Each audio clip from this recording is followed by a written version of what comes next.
தேவனே நான் ஓமதண்டையில் இன்னும் நெருங்கி சேர்வதே என் ஆவல் பூமியில். ரோமர் 8ஆம் அதிகாரம் 10வது வசனம்.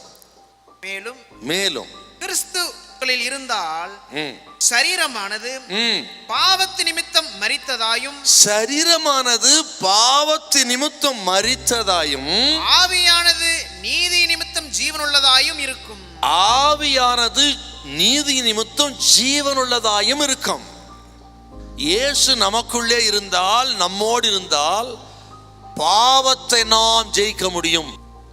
அதுதான் ரொம்ப முக்கியம். இப்போ நமக்கு முன்பாக இருக்கிற மிகப்பெரிய ஒரு சவால், எப்பவும் இல்லாத அளவுக்கு தேவ பிள்ளைகளை வீழ்த்து விடும்படி சாத்தான் பாவத்தை கட்டவிழ்த்திருக்கிறான்.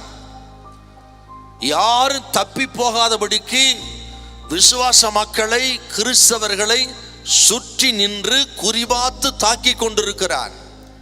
செல்போன் மூலமாக, வாட்ஸ்அப் மூலமாக, ஃபேஸ்புக் மூலமாக, இன்ஸ்டாகிராம் மூலமாக, இப்படி சாத்தான் பல நிலைகளிலே நம்மை குறிபார்த்து தாக்குற பொல்லாத காலம்.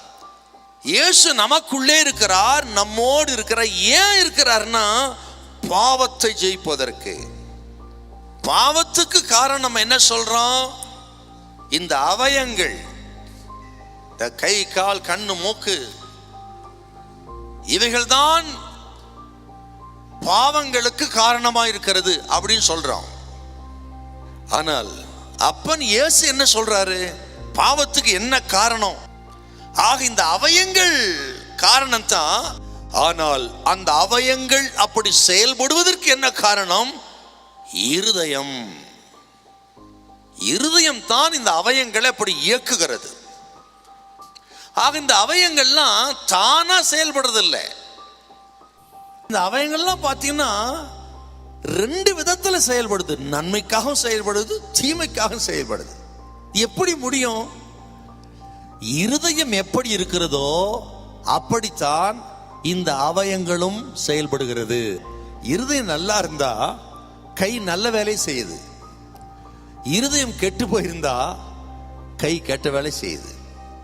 இருதயம் நல்லா இருந்தா வாய் ஆண்டவரை துதிக்குது, ஸ்தோத்திரம் பண்ணுது. ஆக இருதயம் சரியில்லைன்னா முறுமுறுக்குது, சபிக்குது.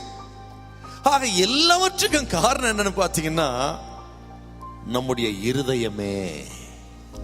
அதனால தான் ஆண்டவர் சொன்னாரு, எல்லா பாவங்களும் இருதயத்திலே இருந்து புறப்பட்டு வருகிறது. நீதிமொழிகள் புஸ்தகத்துல பார்க்கிறோம் 4:23, எல்லா காவலோடும் இருதயத்தை காத்துக்கொள். இல்லைங்களா? அப்ப இருதயம் தான் காரணம் பாரு.